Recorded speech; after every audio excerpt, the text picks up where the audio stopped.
طيب يا اخواننا، اليوم هتكلم عن الحياة في دبي.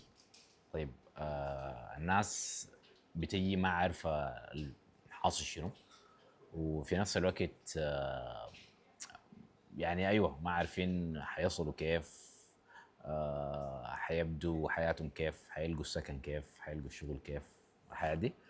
فعشان كده انا حقوم اعمل حبة فيديوهات توضح فيها الموضوع ده. حاليا انا في الشغل، وزي ما شايفين انا شغال اديتنج. انا شغال في شركة بتاعت ماركتينج، بعمل فيديوهات وصور وفيديوز واقصد اديتنج والحاجات دي.